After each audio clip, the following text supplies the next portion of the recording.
ვისაც გინდათ ასეთი ულამაზესი და უგემრიელესი ჩიტის ბუდეები მიირთვა და შევეცადე რომ ბავშვობის რეცეპტთან მიმიახლოვებინა, მიყევით, უყურეთ ვიდეოს ბოლოს. სანდრო მელოდება კვილის კაცკაცით ყალას როდის მოუდუღებ და როდის ჩაიტკბარუნებს პირს. ხო არ ვიცე. აი სასწაულია. უბრალოდ ერთი შეცდომა დაუშვი, რომ აი ძალიან ბევრი გამოდის ერთი პორციიდან და ვისაც გინდათ ცოტა ბიუჯეტში ჩაეტიოთ, წინასწარ გააკეთეთ მოხარშული კრემით. არა, მაღაზი არ ვიცახი, ანუ ბიუჯეტური არ არის, იმიტომ რომ გამოვიდა კრემი წავიდა ბევრი და ცივი კრემი გაუკეთე და გამოვიდა 2 კილა შედედებული რძე და 400 გრამი კარაქი. და ვისაც არ გინდათ რომ ძალიან ძვირი დაჯდეს. სახე უნდა გინახეთ კარაქი რომ დავასახელე რამდენი გაუკეთე. ნუ მაშინ მოხარშული კრემით გააკეთეთ. მიყვარხართ? მოგესალმებით ჩემო საყვარელო გამომწერებო ყველას.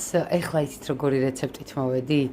აი მართლა რომ ზოგადად ძველი რეცეპტები მიყვარს და მომწონს და სულ ვეძებ და ვცდილობ რომ ვიპოვო და გამოვაცხო ძველი რეცეპტები. ხო და მოგეხსენებათ მე ბორჯომში დაბადებული გაზრდილი ქალი ვარ, აქვე მივესალმებით ჩემს უსაყვარლეს კლასელებს, მეგობრებს, ვინც დიდი ხანი არ მინახია ჩემს უსაყვარლესი კუთხის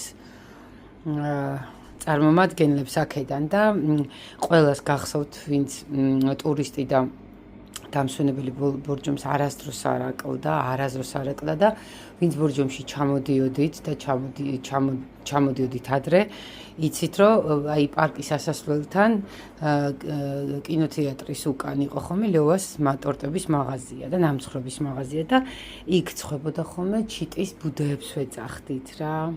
აი ის გემო არასოდეს არ დამავიწყდება.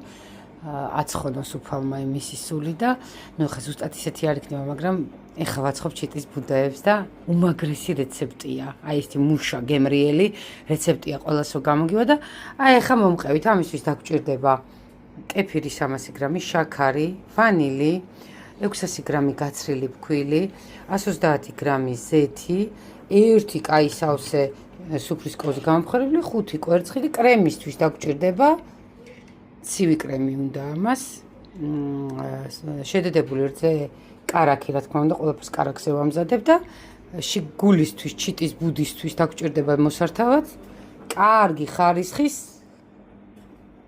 ჯემი. მე აღარ ვამზადებ ჯემებს, იმიტომ რომ მირჩევნია როდესაც მომინდება ჩავიდე მაღაზიაში და ვიყიდო. იმიტომ რაც მომამზადე არაფერი არ შეჭამეს და მე გავაჩუქე მთელი სარდაფი.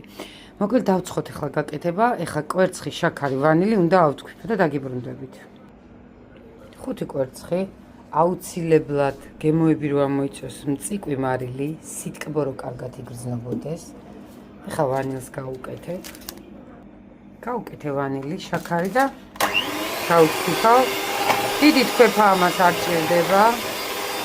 ყველა ბისკვიტს არ ჭირდება დიდად. თავარია შევაერთოთ შაქარი, კვერცხი, ვანილი, აი ეს ინგრედიენტები შევაერთოთ. მეტი არაფერი ამას არ უნდა. ნუ ეს ფრანკოს მიქსერი ადრე დომინოში შევიძინე და ისე გამომადგა გიჟივით არის. აი უცებ პატარ-პატარა რაღაცების გამოცხობა რომ მინდა, აი ძალიან კმაყოფილი ვარ, უფასო რეკლამა დომინოს და ფრანკოს ხათოსთან.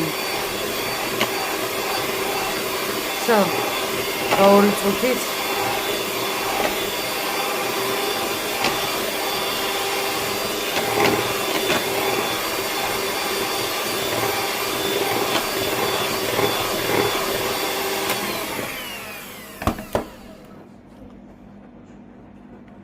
$130 გრამი ზეთი, მე მიუჯუზე მომწონს, ანუ საოცრებად ვგიჟდები ამ ზეთზე და ჩემგან დაიმახსოვრეთ, არ წერია რეცეპტში, მაგრამ მე ყოველთვის უკეთებ, აი ცოტა კონიაკს რა, აი რაღაც სასწაულ არომატს აძლევს ნამცხვარს.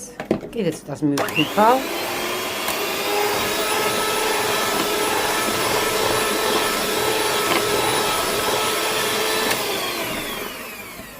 მე ჩემი ინტერპრეტაციით რაღაცა რო არ მოუმატო არ შემიძლია. აი ამდენი გამოფხვიერებელი. გამოფხვიერებელის რეცეპტიც შედიხართ ხათოს და სანდროს სამზარეულოს კულინარიულ ბლოგში, აწვევით ვიდეოებს და ჩადიხართ და მოძებნით ადვილად მოძებნით გამოფხვიერებელის რეცეპტს, რომ ეკითხებით, როგორ მოვამზადოთ, როგორ ახლა პროპორციები არ მახსოვს, მაგრამ ძალიან მარტივი მოსამზადებელია. სოდა ჭირდება, ფქვილი ჭირდება და სიმინდის სახამებელი ჭირდება და ეს ინგრედიენტები, პროპორციები იქ მიწერია. ახლა კიდე გავუთქვიფავ.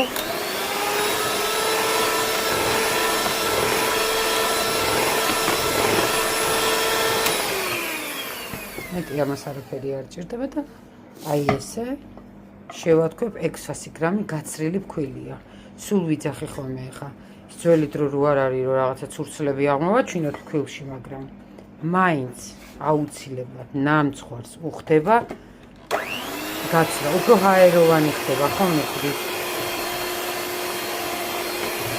მორჩა. ეხლა ამას უკვე გამზადებული მაქვს.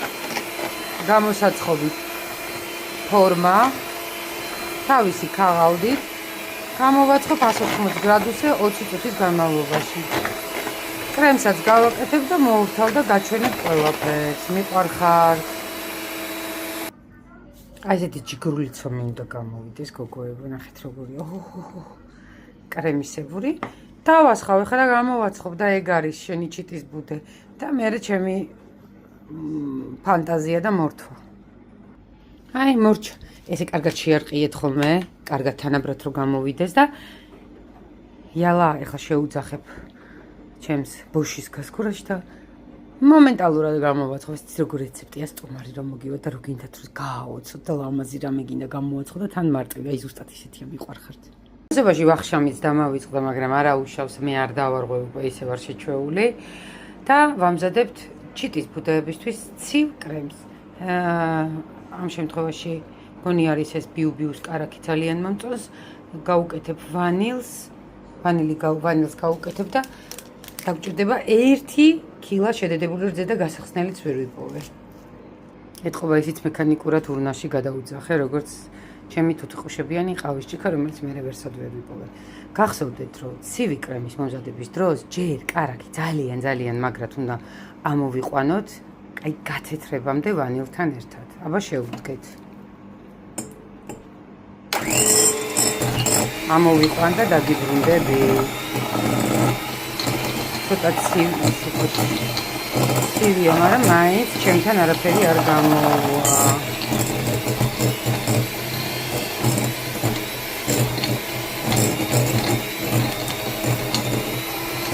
ესე 5 წუთი გჭირდება, რომ კარგად ამოფუშფუშდეს და გაძეთრდეს. ეს აუცილებლად. აი, კარგად უნდა ამოვაბუჟბუჟოთ. მერე ნელ-ნელა შეუმატოთ შესქელებული რძე. აი, როდესაც კარგი შესქელებული რძია და კარგი, აი წამში всё, მეტი ამას არაფერი არ უნდა. ამას ახლა ცოტა ხნით დავასვენებ მაცივარში. ნახეთ რა მაგარი სქელი უგემრიელესი კრემი გამოვიდა. აქ ნაღები ისეთი ძვირი ღირს, რომ აი ნაღების გარო გამოდის ზუსტად ისეთი კრემი გამოვიდა, ამიტომ ყოველთვის მირჩევნია, რომ შედედებული რძით გავაკეთო. აი ყველა ქვეყანაში რომ ნაღები ძალიან იაფია, ჩვენთან ღირს ოთუს ბირი. გამოცხო ჩვენი უსასწაულესი ბისკვიტი. ნახეთ რა სისქია და რა მაგარია. ეხლა ამას განივატრიალებ და ამოვჭრი, მოვურთავ, უნდა გაგრილდეს რა თქმა უნდა. ამოვჭრი, მოვურთავ და მეტი ამას არაფერი არ უნდა. შესანსulis გარდა. მე გადმოვატრიალებ, ნახეთ როგორია. ნახეთ. სასწაული გინაცვალა.